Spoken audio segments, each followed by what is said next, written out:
Hi friends, welcome back to my channel Dr. Subi is all about health.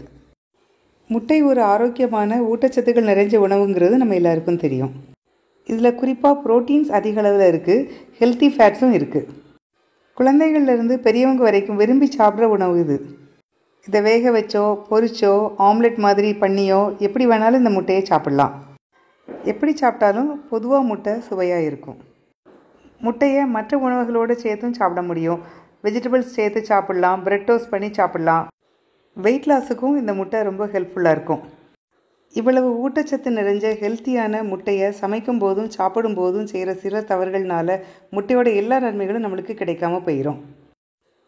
அந்த தவறுகள் என்ன, அந்த தவறுகளை எப்படி தவிர்க்கலாங்கிறத இந்த வீடியோவில் பார்க்கலாம் வாங்க. நிறைய பேர் சாப்பிடும்போது மஞ்சக்கருவுக்கு கேலரிஸ் அதிகம், கொழுப்புச்சத்து அதிகம்னு சொல்லி தவிர்த்துருவாங்க. முட்டை கருவில் ஹெல்த்தியான ஃபேட் தான் இருக்குது. அது மட்டும் இல்லாமல் முட்டை கருவில் விட்டமின் B2, விட்டமின் B12 மற்றும் விட்டமின் D இருக்குது. Folate, phosphorus, selenium, calcium, zinc ஊட்டச்சத்துக்களும் இருக்குது. முட்டையுடைய மஞ்சக்கருவை சாப்பிடாமல் நம்ம தவிர்த்தோம்னா இந்த மைக்ரோநியூட்ரியன்ஸ் எல்லாம் நம்மளுக்கு கிடைக்காம போயிடும். அடுத்தது, முட்டையை சமைக்கும்போது சரியான எண்ணெயை தேர்ந்தெடுத்து சமைக்கணும். எண்ணெயை சேர்க்காம வேக வச்ச முட்டையாக சாப்பிட்றது ரொம்ப நல்லது.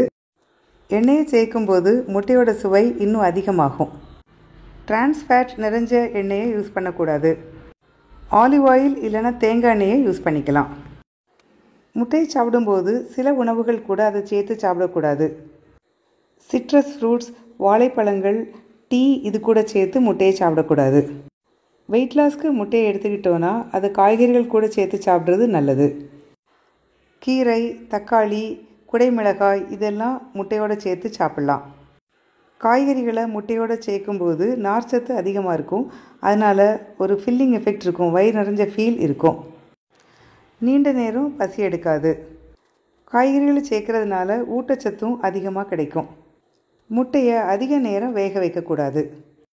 பொதுவாக முட்டையை ஒரு 12லேருந்து 15 நிமிஷம் நல்லா கொதிக்கிற தண்ணியில் வேக வச்சாலே வெந்துடும். முட்டையை அதிக நேரம் வேக வைக்கும்போது வெள்ளை கருவில் உள்ள சல்ஃபர் மஞ்சள் கருவில் உள்ள அயன் கூட ரியாக்ட் பண்ணி அயன் சல்ஃபைட் ஃபார்ம் பண்ணும். இந்த சப்ஸ்டன்ஸ் மஞ்சள் கருவை சுற்றி க்ரீன் கலரில் ஒரு லேயர் ஃபார்ம் பண்ணிடும்.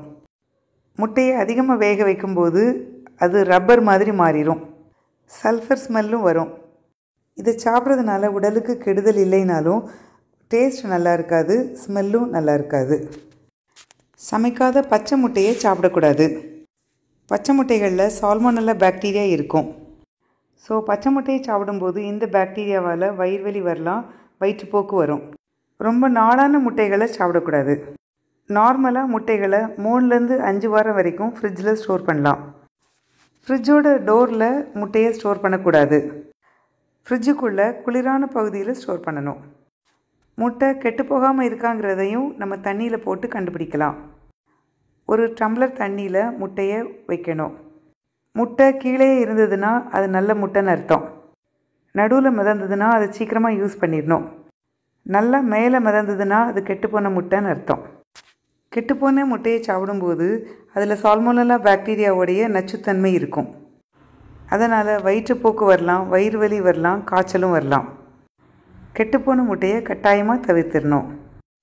முட்டையை அவிச்சோ பொரிச்சோ சாலட் மாதிரியோ எப்படி சாப்பிட்டாலும் இந்த தவறுகளெல்லாம் செய்யாமல் சரியான முறையில் சமைச்சு சாப்பிடணும். ஓகே ஃப்ரெண்ட்ஸ், அடுத்த வீடியோவில் இன்னும் இன்ட்ரெஸ்டிங்கான விஷயத்தோடு உங்களை மீட் பண்ணுறேன். Until then take care, see you, bye bye.